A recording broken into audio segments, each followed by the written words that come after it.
So this is Kenny G coming to you from a beautiful sunny Surrey. What I'm going to do today is talk you through the bikes I've had since I started cycling. So I started cycling roughly 2011 and I've had, as you can see, I do have 6 bikes. So my first bike was a Trek 2011, 800 quid, Trek Series 1, steel frame or aluminium frame, 1x10, and this bike got me to Paris from Ashtead, so a 3-day Paris ride, brand new to cycling, and for me this was the nuts at the time, and it was a modern bike then. You can see it's calipers, not modern anymore. I was quite impressed initially when I bought it by the gears, how the gears operated from the handlebar levers. Old school were down here, as you remember. Used to have a bike at school, get me to school and back, and 10 speed, 5 on each side, and that was it. So all of a sudden technology's moved on and they're here, and that was a lot smoother, and that was great fun. So moved on from there after watching Bradley Wiggins win the as the cats come and say hello, win the Olympics time trial. Moved on to the Merida. I thought I'm going to spend a little more money, and I bought this carbon frame Merida. Bahrain. Cost me about £2,000 at the time. Now at the time I said I'd never knowingly spend more than £2 on a bike, and this fit the bill. It was a 105 grip set, and very comfortable ride, pretty light, and this was a good bike in the day, and I rode this for a couple of years, and I still do occasionally ride it if my other bike's in the workshop. And so that was the Merida, and yeah, that was all I needed at the time. That was brilliant, absolutely brilliant. And then, as you do, moved on to a mountain bike, because all the cool kids are riding mountain bikes, especially in those days.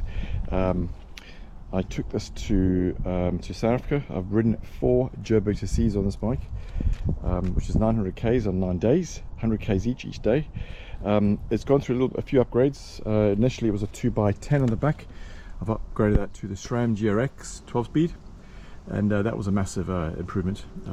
So I have better gearing, lost better weight, didn't have to have the front derailleur shifting from top to bottom, and I haven't replaced the front shock. That shock's been replaced.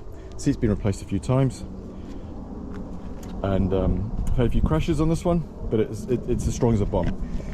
It's a brilliant bike, and at the time this came out, the Gravity Enduro, the Whyte G150, it won the Bike of the Year award in the category. 150mm shock, very comfortable, very competent on the trails, a pike, and absolutely love it. And I still ride this bike today. If I'm going to go out with the lads down the trails, I'd take this one. And you know, it's pretty heavy, 13-14 kilograms, but yeah, it makes you work hard, but you do have smiles on your face at the end of the day. Have to say, so I've had this bike for 10 years. I'm still on the original hubs. So there's a Hope hubs, original front and back wheels, all the same. So this bike's done a lot of miles, and like I said, strong as a bomb, and it'll probably last another 20 years, another 10 years. No need to change that. Then, whoa, moved on to Cervelo. Now this took me many years of tossing and turning as to whether to spend the money on a decent bike, and something that, you know, you could race with the big boys and girls. So went out and got the Caledonia 5. I was going to get the Caledonia, but I decided to upgrade to the Caledonia 5. Had a better wheels, better grip set, but in fact the hunt wheels here didn't come with it. I've actually swapped them over. Initially it was shipped the reserves, but I thought at the time the hunts were better. Upon reflection, I should have kept the reserves. I've had a few issues with these hunts. I've had 3 replacements, especially on the back wheel, 2 in the back, 1 in the front. Just hit a massive pothole in the road and got a crack, and that's it, done. So not being too impressed with them, to be fair.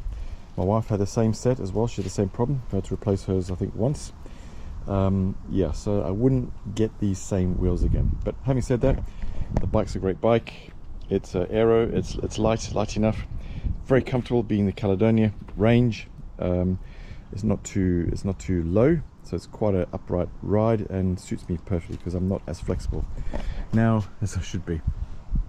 But yeah, that is a brilliant bike. I do ride it a lot, particularly in the inclement weather, and I'll go right bomb around Surrey in this one, and also take it overseas with me as well. So on to Goldie, Pride and Joy. This is just a fun in the sun bike. You can see it's shiny, it's beautiful, and it's not something you want to be riding in bad weather. I've never had to wash it. Just kept it clean, wet wipes after every ride, and sparkling. I've had it for a year and a half now. I've basically everything is spotless on this bike. The wheels are brilliant. The reserve wheels are absolutely fantastic. 63s in the back, 52 in the front, and I do love the SRAM Force group set. Absolutely brilliant, and I definitely would prefer that over the DR2, which is what Blackie's running. DR2. Countless number of times I've run out of battery and I've had to sort of go home in one gear. Fortunately, I've got a hammerhead, and now probably some of you do know that Shimano do not allow the basically hammerhead to Bluetooth onto their devices, obviously because SRAM are in direct competition. So I don't know what the battery level is most of the time. I'm just sort of charging it once a month, hope for the best. This one I get all the telemetry on my hammerhead, front and back, battery level, and if it does run out, you just switch it for a new one. I've always carried a spare battery in my spares. Onto my, anyway, this one, 6.5, 7 grand ish, thereabouts. Same price on that one. And just recently purchased, if you see my channel, the new Canyon Grail SL7. This is fantastic. I absolutely love this bike. It's fun to ride. It's comfortable. It'll go over anything. It's on trend. It's got a amazingly relaxed geometry, so it's very, very stable and very can ride technical bits very confidently. Pretty well planted in the ground because it's a longer wheelbase, and you do feel the difference riding this over a normal road bike off-road. So what I've done previously, I put wider tires onto Blackie here because you can get 35 mils on Cervelo Caledonia 5, but it's not the same. The ride is very, very different. It's fine, but I wouldn't be riding gravel all day long in this one. But this one is brilliant, and it is such a lovely bike. 3-ish grand for this model.